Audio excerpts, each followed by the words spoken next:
5. desember. Einn jólasveinn heitir Fannafeikir. Hann var hvorki hrekkjóttur né matgráðugur, en í gamla daga var honum oft kennt skafrenning. Það er að segja þegar laus snjór fauk upp og byrði fólki sín. Auðvitað var það ekki honum að kenna. Einn jólasveinn getur ekki stjórnað veðrinu. En honum þótti þó ofsalega gaman að sjá snjóin fjúka Fannafeikir var einhverju sinni að leika sér í feluleik með jólakettinum. Jólakötturinn faldi sig einhvers staðar í hellinum og Fannafeikir leitaði að honum með vasaljósi.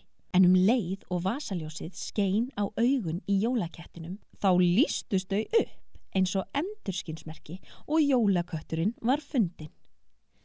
Fannafeikir áttaði sig á því að augun í jólakettinum voru í raun alveg eins og endurskinsmerki eða glitaugu á reiðhjóli. Ef smá ljós skín á þau, þá lýsa þau upp. Reiðhjólið sem Pönnusleikir hafði dottið af daginn var allt skakkt, liggjandi í einu horninu á hellinum. Fannafeikir kveikti smá eld til að sjá það betur, en hann sá það samt varla. Það var augljóst að það var ekkert endurskinn eða glitaugu á reiðhjólinu. Hann sá líka að það var ekkert ljós á hjólinu og honum sýndist bremsurnar vera ansi lélegar.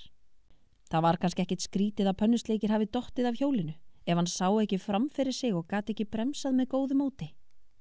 Fannafeikir spurði pappa sinn, Leppalúða, hvernig reiðhjól átti að vera útbúin samkvæmt reglum mannfólksins.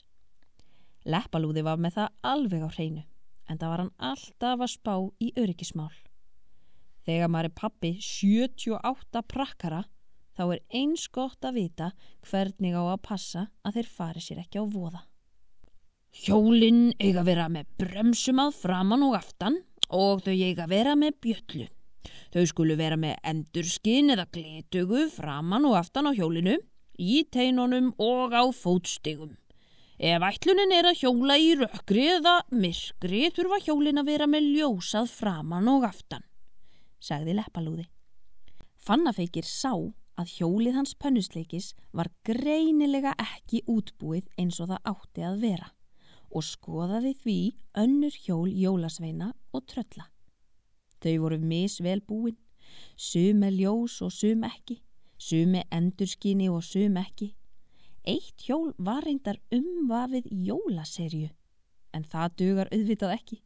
Hann tók sig því til og lagaði öll hjólin sem hann fann.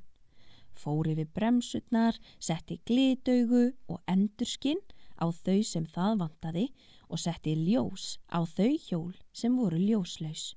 Svo gaf hann öllum bjöllu sem ekki áttu. Leppalúði var stoltur af stráknum sínum, enda gátu nú öll börnin hans hjólað með öruggum hætti og auðvitað öll með hjálm. En hvar eiga endurskinsmerki eða glitaugu að vera á reiðhjóli?